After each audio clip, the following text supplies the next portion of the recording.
Hello, everyone. I'm Dian Griesel, also known as Silver Disobedience to those of you who've been following my blog for the past 8 or 9 years.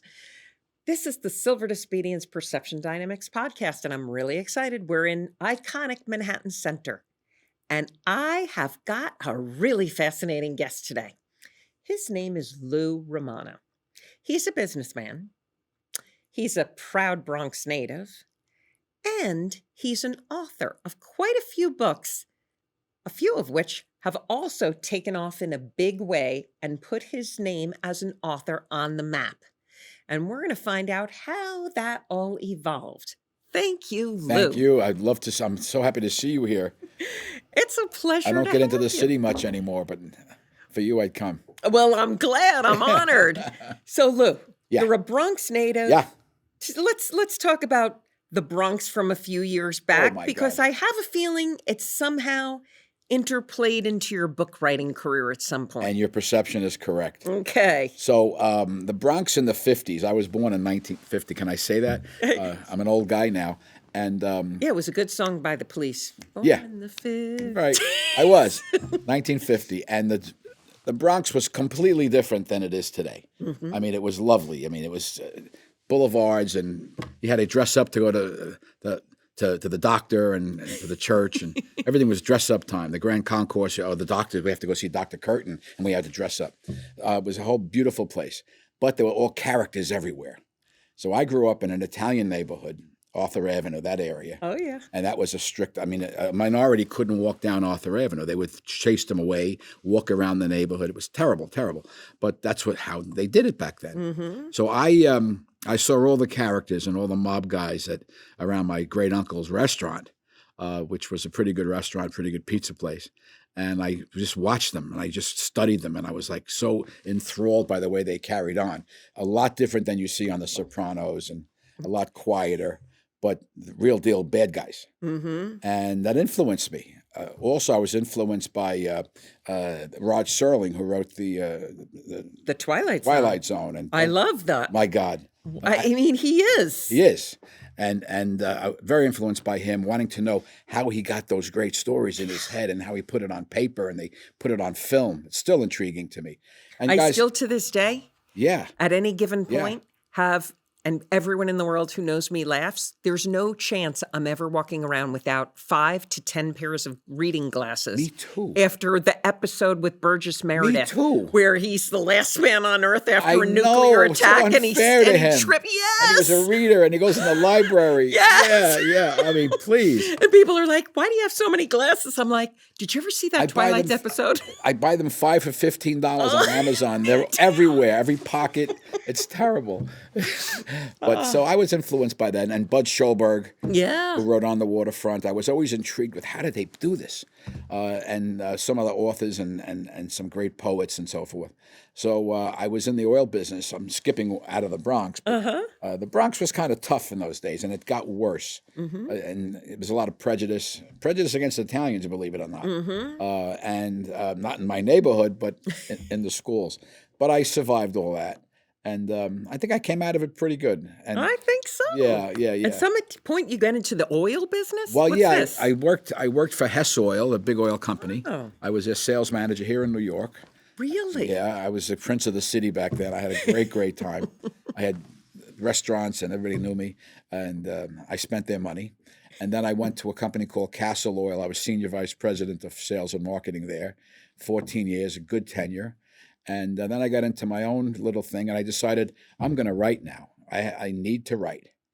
And I was out in Long Island and Montauk, actually Amagansett, a place called the Fish Farm. Beautiful. And I saw this fish farm thing going on, and in my mind, and that's when I knew what Rod Serling did. In my mind, it had a movie, and it had a book.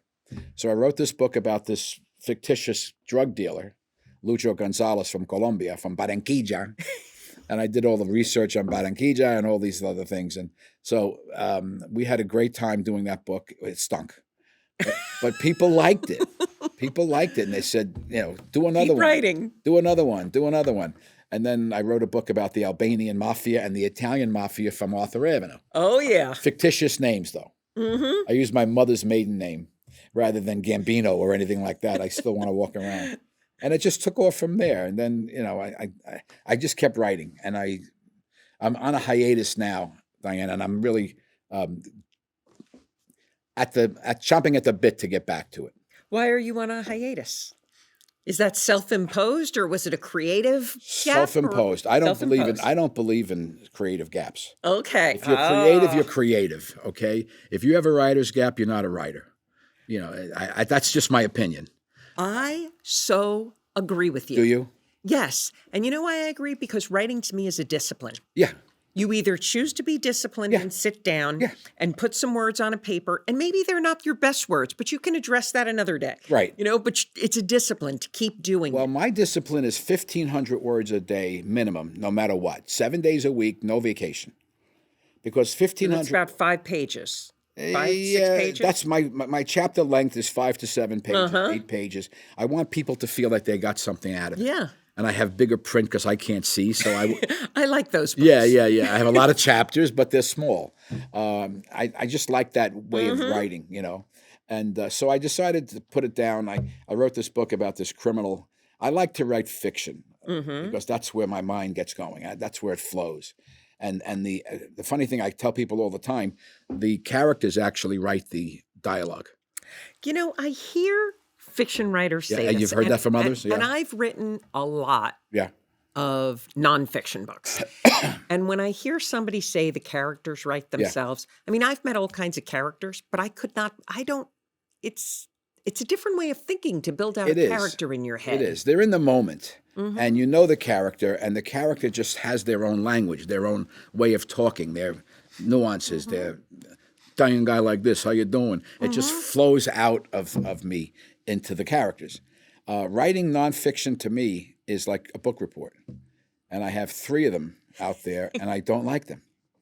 But one of them, it's called, I have to look at it to remember it. Yeah, the Born in the Life, a story about Gene Borello. It is the worst garbage I've written. No, it's a book report on this. What is a book report? This guy's life. He's a criminal, and he was a bad kid. And he's a great So kind of like guy. a biography? It's a biography. Okay. So it's a biography. To me, it's a book report. I could go into Wikipedia, give them their $20 a year, and I'm happy. So Gene Borello is the character, and he's a bad kid. He loves me. I love him. He's my bestseller right now, and the worst book I've written. Huh. People like true crime. Why do you think that? They like People true like crime? the bad guy. What this guy gets, the amount of girls that he gets calling him, is ridiculous. They just love bad boys. That is a really interesting thing to think about, because I really wonder about that. We're seeing that in the news right now. I like to keep these episodes evergreen, but we've just seen a horrific crime. Yes.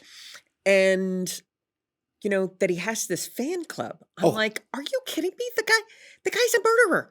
I don't care what his theme was. I've seen it in my life. Do you remember that preppy murderer? Yes. That girl, Jennifer Levin. Yes. Well, I remember that vividly. It was such a shock. I was in the oil business, and we had a lawsuit against the oil company that I worked for. I think it was Hess.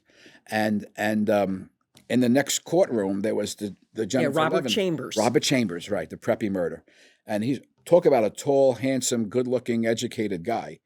So I'm there, and I'm in a suit and tie, and I'm standing in the back listening to the horrific things that he did to that girl. And there's a bevy of young women, attractive young women, in the pews or seats, whatever you call them. And see, the pews, that's my Catholic background. and I said to the bailiff, I said, well, what's all these hot girls? He goes, they're here for him. So I've seen this since I'm a young man. I was in my 40s, I guess, when that happened. And now this guy Borello in the book, it's almost an embarrassment that I wrote it and my name is on it, but the money's coming in on it. I can't tell you it's a bestseller right now. It's very interesting, since writing and developing characters, there's a psychological component to it. What's your assessment on that? We'll call it your non-professional. We're not giving medical advice here, but what's your assessment on what's going on with those kind I think of things? girls are told to be good girls all the time. Is that what you're talking about? They're told to be... I'm just trying to understand. I don't know what I'm talking about, because I don't understand the phenomenon. I don't either. I don't understand why you would want to... Here I was, a nice little Catholic school guy. I couldn't get a date to save my life back then. But but if you killed somebody... If I killed somebody, I was okay. But I think it's this whole thing about being a bad girl. by being with a bad guy. I don't know what it is. It's a dynamic that I can't explain.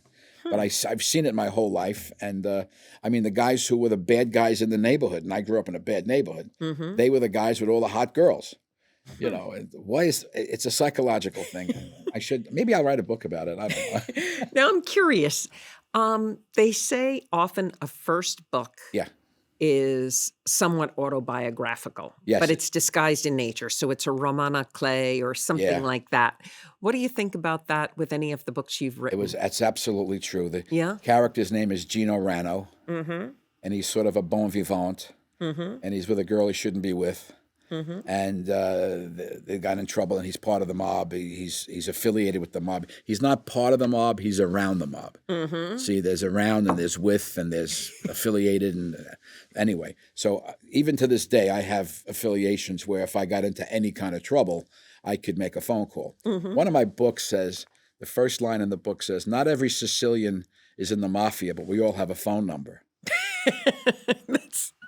And It's nice to have phone numbers. yeah, and I'm still around that. I have some friends who are still around that life, and God bless them. That's not my life. I avoided it because my mother, God bless her soul, she used to stay away from those guinea bastards on Arthur Avenue. Oh, she did. The only word I heard guinea. The only was time from, you heard her curse. No, she was a trooper.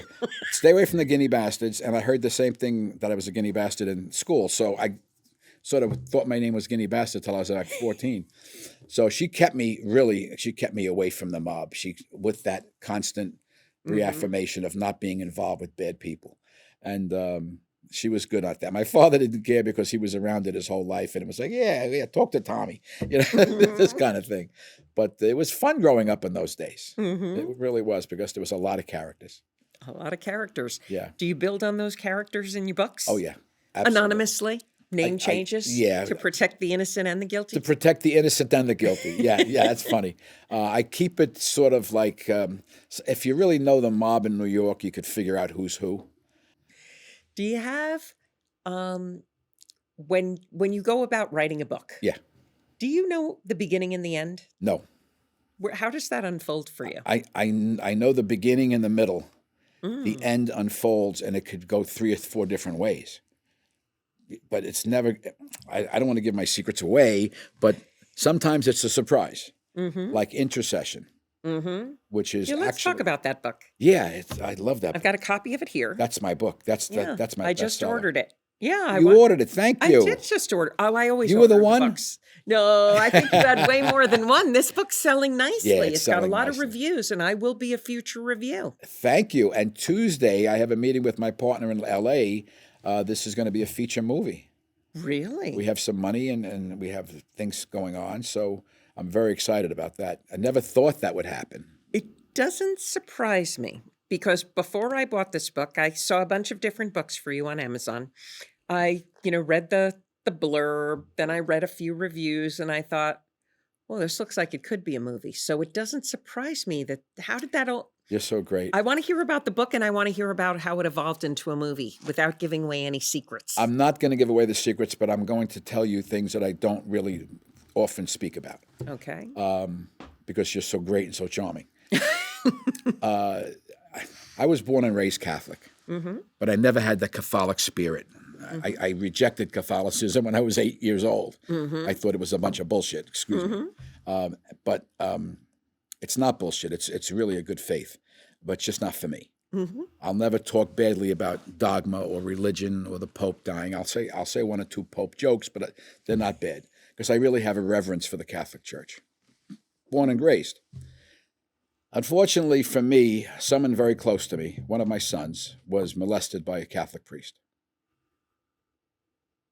Not a fun topic, not something I like to talk about. And he became a very troubled person. What I wanted to do, did you ever, if you have kids and somebody hurts your child, or God forbid kills I them, can't imagine, because my first reaction, I want to kill them. exactly. And you really And feel I don't that. know if I would. I've never been in that position. And I you pray really I will never be in that you position. really feel that. And yeah. so here I am, this little tough guy from the Bronx, knowing a lot of mob guys, whether it was a Sicilian vengeance in me. It's DNA. Yeah. And I wanted to kill that man. Mm-hmm. He didn't molest him to the point that it was really terrible. It wasn't really. He made these two kids get naked, and he would look at them, and that's molestation when you're 7 years old. It sure is. There was no penetration or anything like that, which is bad. But this is bad enough. Yeah. Because when you're that age, you don't know. You don't know what your sexuality is, and he's been troubled ever since. So, wanting to kill the guy, planning on killing him, figuring out, okay, there's no camera here, I got this. And then a couple of my friends who I alluded to before got wind of it, and I had a lunch with one of them, and he said to me, and his name was Louis, he said, Louis, how far do you want me to take this? At that moment, I knew I could end that man's life. Not by my own hand, but make it easier by somebody else's. And then I said, that's not the right thing to do. We took it to court. We lost. It brought up my insane rage again. But I said to myself, I can't imagine. This is not the way to do this, because if you kill a person, it's a vexation for your soul, but also you could get caught in reality. And I can't see myself going to a federal or state prison when I have a family to consider and grandchildren now here. So I decided to let it go and just write this book. This book, it's a catharsis. It's me wanting to kill that man. And I'll tell you something, he's still alive, he's in retirement, and I still want to see him dead. But I'm not going to do that, nor will my friend Louis do that, because I said, no, this is not the way I want to have my soul and my life by murdering him. And I stopped that spirit, that feeling of wanting to hurt someone. I mean, I got into fights in the Bronx, not many. I'm not a fighter. I'm more of a talker. And but to kill somebody at that point, I was at that crossroad. I could say, yeah, Louis, please, I'll give you his information. And they would have killed him because it's an insomnia. Right. I didn't. I'm glad I didn't. I hope he dies, and I hope he dies a painful death, but that's just that Sicilian DNA thing in me. I don't even know if it's Sicilian. I think it's... Yeah, you could be Irish. I mean, Norwegian. Yeah. I mean, that's just I think that's a natural, especially a parent response. Right. Yeah. And I wasn't for him going to school, so it created some friction between my wife going to Catholic school. My wife and I had some friction over that because, I told you so. But we're over that now. But Intercession has been the bestseller for me. We think it's going to be a movie. I've had false starts before. I'm excited about that. And I can't say it's my favorite book because you don't want to say you have a favorite child. But it's up there. It's up there. Yeah. But I put the passion of my hatred for this guy into the book. So I bet that I'm really looking forward to reading it because based on your reviews, it's come across on the pages. And it's thank you. And looks like you nailed it. It's a surprise ending too, so it's a good thing. Yeah. And it introduces Vic Gonella, who is the policeman, and he's now in 7 of the books. Really? The Vic Gonella series, and he's with the lovely Raquel Ruiz, a Puerto Rican girl from Naranjito and from the Bronx, and there again, Naranjito, Puerto Rico. How would I know what Naranjito, Puerto Rico is? From the people I grew up with in the Bronx, who's from this town, who's from that town, Ponce, San Juan, Naranjito, and I used that, and I actually go to these places to see the research and feel it. Or I cheat and I go on Google Maps. I had to kill somebody I had to kill somebody in Intercession. In one of my books. In one of my books, Intercession. Let's clarify that. We killed someone in Dublin. I'm not going to say who, but it wasn't a priest. Because I don't want people to think I'm anti-Catholic or anti-priest. We clarified that. Okay. So he has to go kill somebody, and I'm not going to Dublin anytime soon. I've been there once, but I forgot it. So I went on Google Maps. I knew where the place was that I wanted him to be murdered, wanted her to be murdered. And I just went on Google Maps, and I could describe every brick, every house, and it was just a visual thing. People were saying to me, "You were in Dublin?" Oh, I was on Google Maps. That's a little secret. Mostly I go to the places. Really? Yeah. Now, writing. Writing is different than editing. Yeah. How do you balance out those two? Do you work with an editor? Do you write, and then go back and look? You're amazing. You hit on my softest, worst Pain point. pain point. It's been my biggest problem is editing, and I just can't find a good editor. I just found one now. She's in Holland. Her name is Dutchie because her name is unpronounceable in English. And I So love you're calling her Dutchie.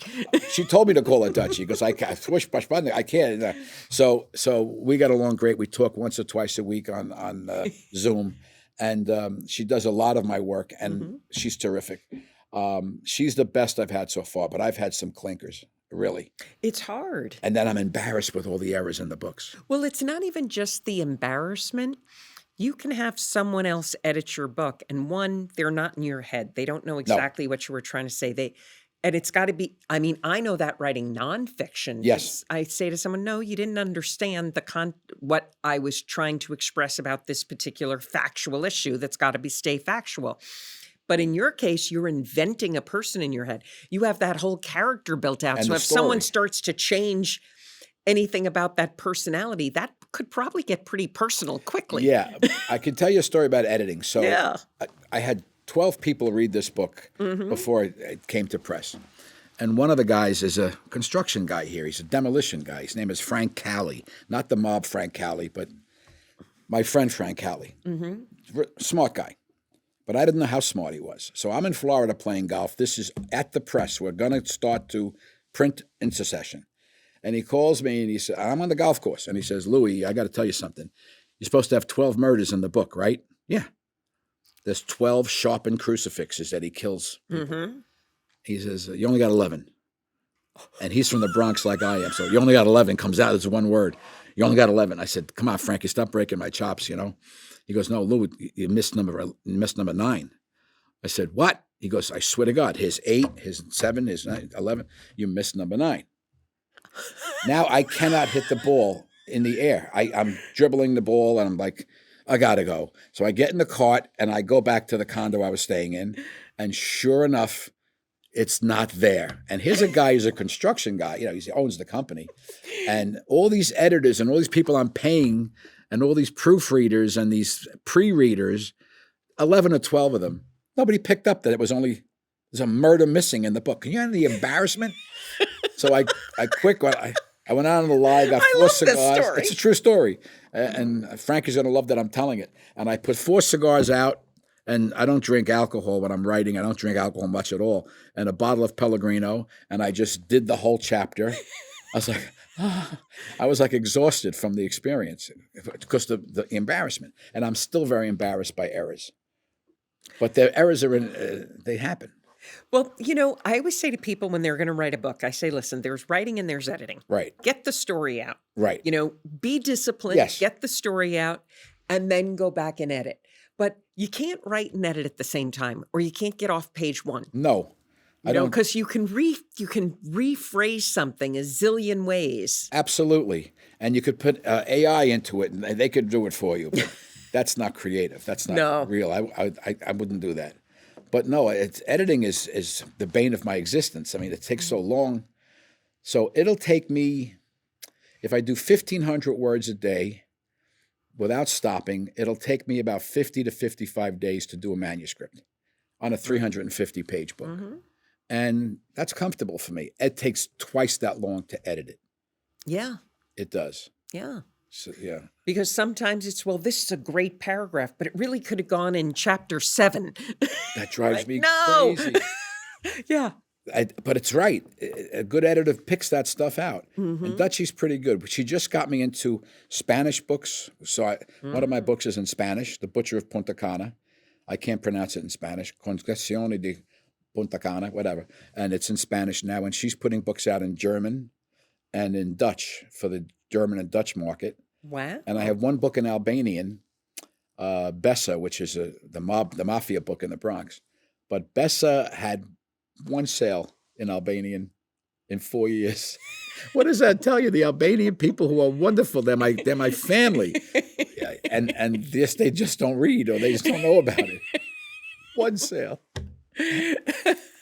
Yeah. Well, such a big thing about books is marketing them. You Oh, can it's the actually worst. write a great book, but it's a lot to get people reading it and finding it. So you'd really, really need to do a lot of word of So mouth and talking to people. you and don't have to interview- answer this question, but did you read 50 Shades of Grey? I did not. Okay. It is the worst piece of garbage that has ever been created. Other than my book about Jean Borello, it was pretty poorly written. I tried to read it because it was all the rage. My daughter-in-law tried to read it. She couldn't get through it. It's not well written. But the woman who did it started out as just to make a salacious book for her friends in a coffee clutch. She wasn't a writer. So she sold 330,000 books on Amazon just because of word of mouth. Well, I think it was Charles Scribner came in and said, we want the book. They gave her a big number, that's something like $5 million or $4 million for the book. Sold 77 million books at the last time I looked, about 3 or 4 years ago, and did 2 movies. It's unbelievable. Word of mouth. That's Yeah. what started it. Yeah. I pay money for Facebook ads and all. It's hard to get it out there. Well, it's interesting with that in that I never read that book. I certainly know the title of it and Right, remember what when the it's movies about, came right. out, and I never saw the movies either. Yeah. But one day I was talking with my daughter and, was really trying to get her to read because I love books. I've loved books my whole life. I grew up in a house, there was no television, and then when they did get a television, it was this black and white television. I don't even know where it came from. And you could only watch it, Walt Disney, on Saturday nights or Sunday nights, whichever night it was on. That's That right. was it. And then I could hear my grandmother listen to Lawrence Welk. So now You're I'm not really that dating old. myself. You're not Oh, that yeah, old. I am. And I would hear her, I can still sing the ending song to Lawrence Welk. 'Cause Oh, she would no. blast it so loud. I'm like, we can't watch TV, but we have to listen to Lawrence Welk But the so I was trying to encourage my daughter to read, and one day she says, "Mom, I'm reading this book by Colleen Hoover. She's sold like 1 million books."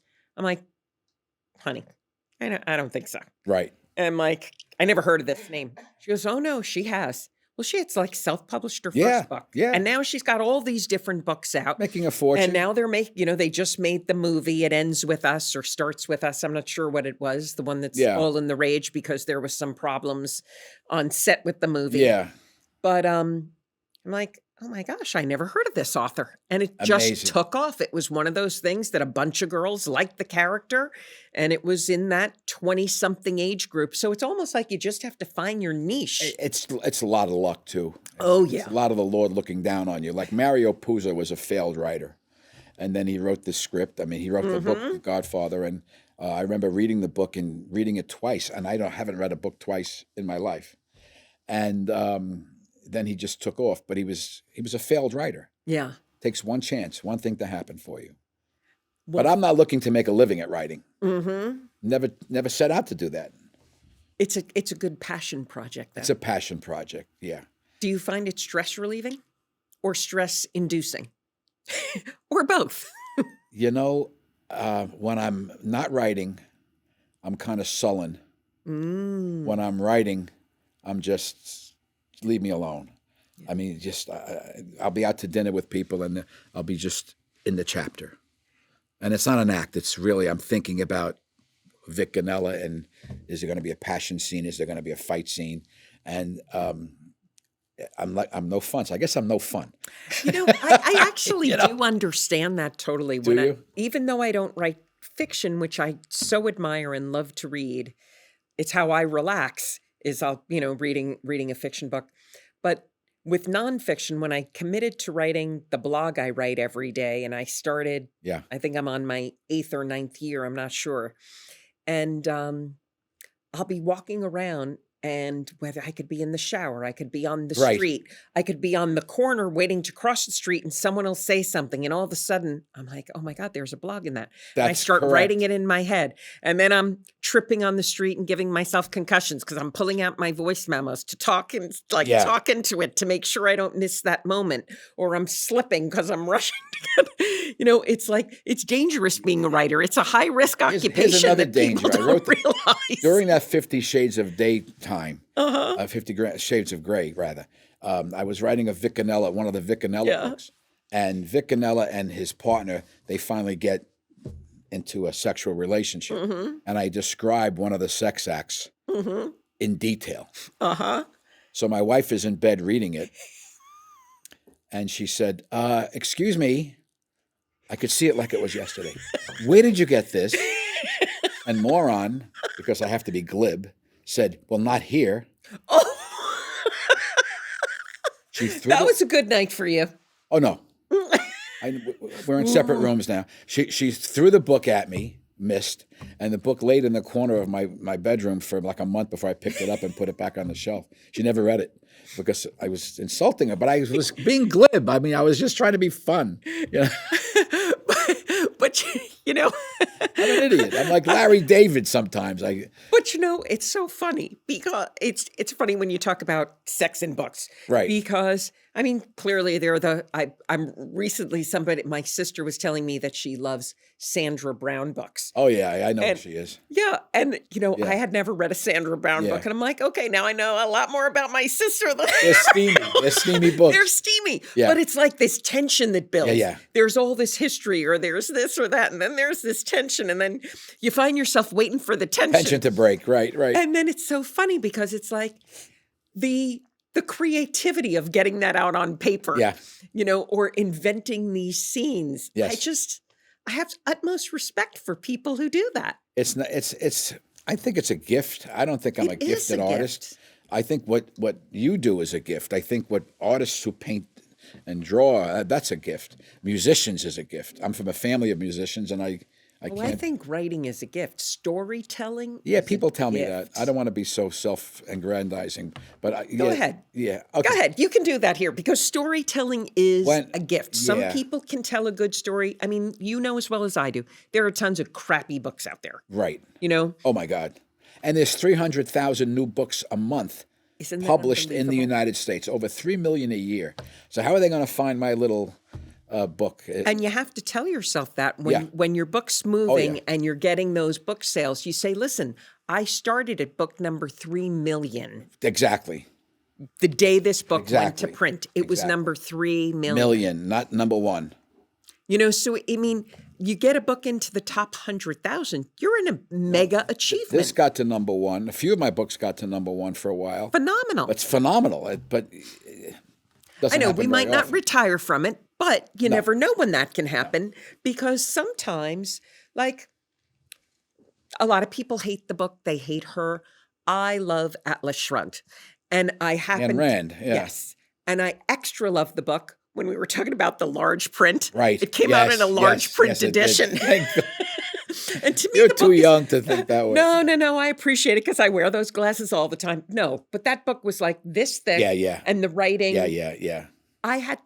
I wear 1.5 glasses. I had to go Yeah, me buy a too. 3 to be able Yes, to read the yes, book. yes. And so now it's in the large print edition. Right. Now I feel like it's my bicep workout. When I read, I'm laying down at night. I hold the book up here. I'm like, oh, I'm building my delts. Yeah, as I exactly. read the book. Exactly. But that's one of the books I've read so many times because to me it's timeless. And it fits a lot with what's going on in the world now, whether, you know, no matter what anybody thinks, it's just got aspects in it that you can, you know, when you get taxed for having an idea, Sure. you know, it's an interesting concept, Yeah, you know, yeah, if you yeah. think about the whole taxation system, whole other topic. But you never know when a book is going to And so many people want to write. Revive. So many people want to write their book, Mhm. the book of their life, the book of their mother's Yes. life. And so one lady I know, a Russian woman, very lovely woman, she came to me and said, "I want to write my book." I said, "Well, explain to me. What's your book? What's your book?" Well, I came from a broken marriage with a 2-month-old baby. We didn't speak English. I came to New York, and we had to learn English, and I had to get a job, and I cleaned toilets, and then I worked for a bank, and then I became a bank this, and I vice president of a bank, and he went to college, and all this beautiful stuff. And I said, "Okay, where's the book?" Yeah. Well, look what I did. I said, "Did you sleep with Vladimir Putin?" She was indignant. She goes, "No."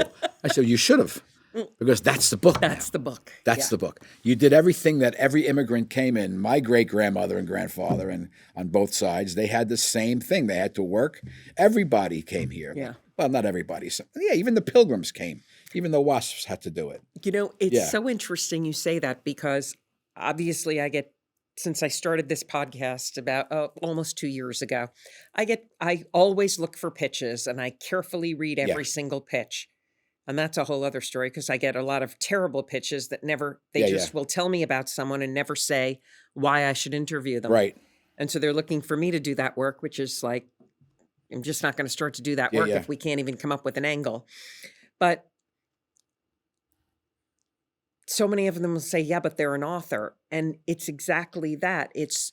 That's like people have said, oh, Diane, you should write a bio. I'm like, the only one who might read it is my mother maybe would have, but I think it would have put her to sleep too. I know. It just, Everybody tells me, you you've need done that so much in your crescendo. life. You Yeah. need that adventure. You need something that's over the top that makes you say, this is how that person got there. Like I love Exactly. Keith Richards' book, My Life. I thought it was Great great book. because it Great had book. just so many good Yeah. stories, Yeah. It was a nice flow. Yeah. Yeah. From trying to like get not arrested in the Yes. South in the, Right. 60s. Right. All those things. So those are stories, but yeah, a book has to have something. That's why I think writers are artists. It's an art form. And I read a lot. I read a lot of fiction books. And then when I want to relax, I read nonfiction. I love The Devil in the White City. What is his name, that author? know. What is He's that? great. I don't know. It's historic fiction. It's about the 1888 World's Fair and the first serial killer that was... Is that the Cabell books or? No, his name, oh my gosh. He's one of my favorite authors. I've read 5 of his books. So do you like historical kind of? I like historical fiction. Or is it historical crime? biographies about, they were usually crime. Yeah. Mm-hmm. Well, Lusitania was a crime. Yes, I guess that's crime. Mm-hmm. I guess my mind goes to crime because all the wise guys I saw when I was growing up. It's such a popular genre. Yeah. I mean, crime, sex, put them in a book. You're probably going to have a good story if Something. you can tell the story. You're going to have something. Something. Yeah. Yeah. What do you think that crime draw is? Just like right now, I mean, crime on television, the true crime series are... Killing it. No pun intended. Killing it. Exactly. I think that people just want to be good, but they want to know about the bad. That's just my take on it. Yeah. I mean, I've always been enthralled with the criminals and crime, and maybe deep in my recesses of my mind, my family were criminals. I don't know. One thing I wonder about, do you want someone to like the criminal in your book? The murderer. Yes. Tell me about That's amazing that you asked that question. Well, that's what happens in Intercession. Mm-hmm. You start to fall in love with the killer. Mm. And that's such an interesting Yeah, psychological phenomenon when that happens. I weave the story that way. I weaved it that way, but not with the other one with the drug, with what's his name, with Berenquilla, the guy from Berenquilla, Lucho Gonzalez.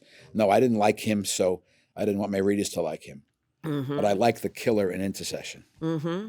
And everybody tells me, what? I don't want to say anymore, but they were very happy about what happened to him, John Deegan. Do you think it was because it was perceived as a justifiable revenge? Absolutely. Mm-hmm. Let's not give too much of it away, but you're right. No. But you're absolutely right. To me, it was a justifiable revenge. For the same reason I didn't go and kill that priest, I still wanted to. You mentioned The Sopranos earlier. Yeah. And, when I would watch that series, which me and everyone else watched, Yeah. You like Tony Soprano. You do. And you don't want to like him. You're like, this guy's a killer. Even when he choked that guy. He treats his wife horribly. Oh. Well, you like him for some reason, He's a teddy bear. He's a likable teddy bear. He cheats on his wife. He kills people with his bare hands. He has people shot and killed. He steals and robs and does everything wrong, but you like him. Mm-hmm. But you don't like his son. Yeah, true. I mean, the kid was a great actor. Yeah, he did a great job. But you don't like him. Yeah. He's a whiny little kid. He did a great spoiled job. Italian kid. I didn't like him. As a person, I like him.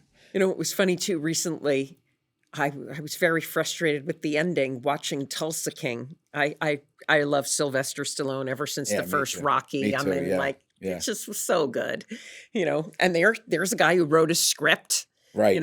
said, I'm going to be in this movie and I'm going to build it out. But it was funny with like Tulsa King. Again, you like the him. That's the same thing with Bronx Tale. I know Chaz Yes. Commentary. Chaz did me a big favor. I'd like to consider him a friend. I don't see him, but we had some business together.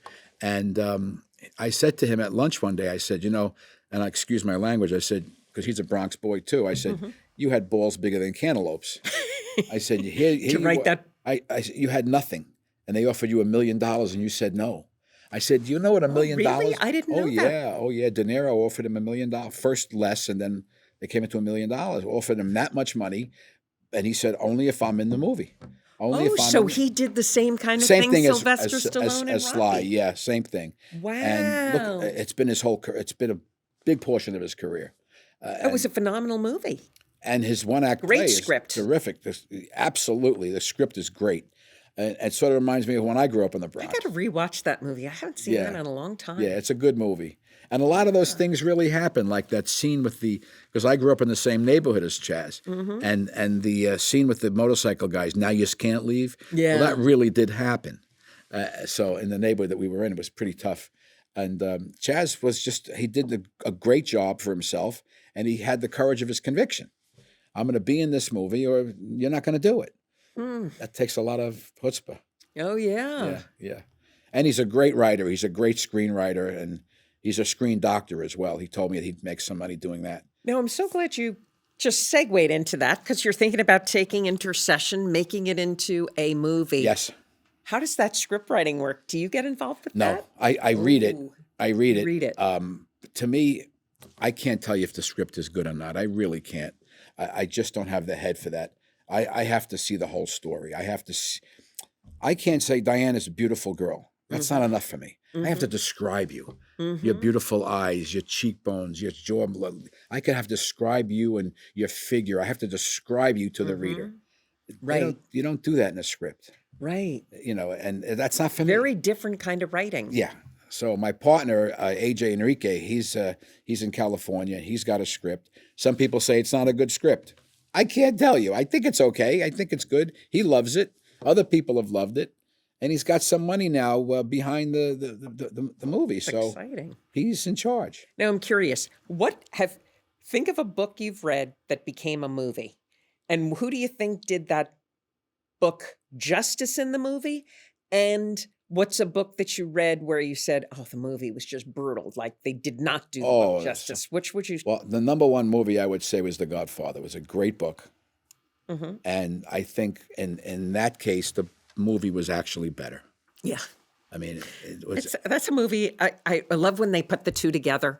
I could watch the third one, forget about. But the first two, I could watch them over and over, and I always see something I never noticed. You know, the third one wasn't such a terrible movie. It wasn't an epic like the first two. Maybe that's it. But you had some miscasting in there. You had a little bit of miscasting. That was what it was. It's the casting. Yeah, that was a mistake. The You writing nailed was, it. The writing was good. It was the casting. Pacino was great in it. Uh-huh. I thought Andy Andy was good. was I didn't good. think Carey Mulligan should be in that. No.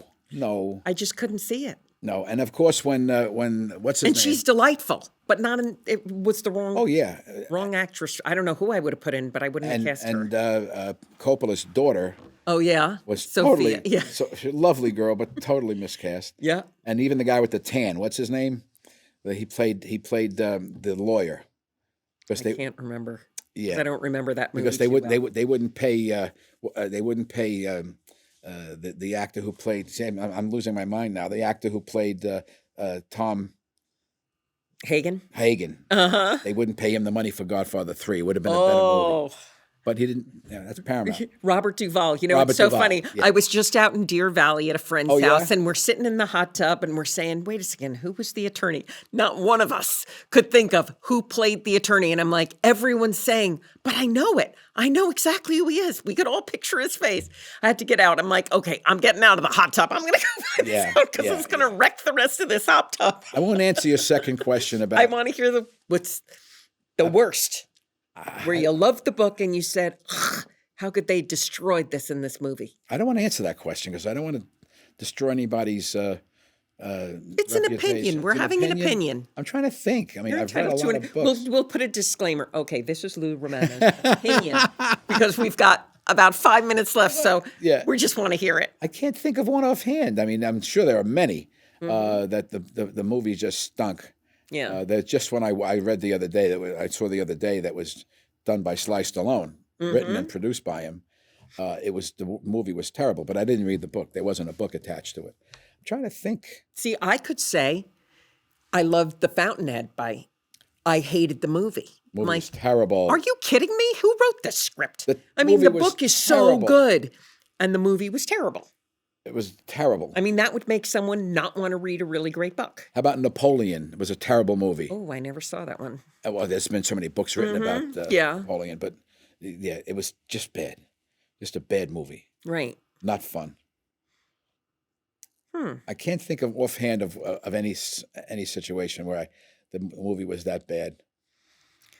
Well, then we'll end on a good note. Yes. Because we're all going to look forward to your movie on Intercession, and- and I highly recommend everyone's orders it in the meantime. Oh, thanks so much. Thank you. So, Lou Romano, I hate that we are at the end of this. Oh, but we are. Time goes so My fast God, I when feel you're like I having a just good sat with convo. you. I know. Yeah. I love these podcasts because I get to. So do I. When do you get to talk to someone for an hour with no interruptions? It's Exactly. rare. Exactly. So thank you. Thank you Thank so you, my much dear. for joining Thank you. me. I'm Dian Griesel. This has been the Silver Disobedience Perception Dynamics podcast, and my guest has been prolific writer Lou Romano. He's got a lot of books that I highly recommend you check out. There'll be links to his author page below this podcast descriptor, and I highly recommend you check them out. Thank you very much, Lou. Thank you, Diane. Thank you so much. Thank you. Please hit subscribe and share this with your book-loving friends. I'm sure they're going to enjoy finding out about a new, great author to add to their shelves and reading lists. Thanks, everyone. Subscribe.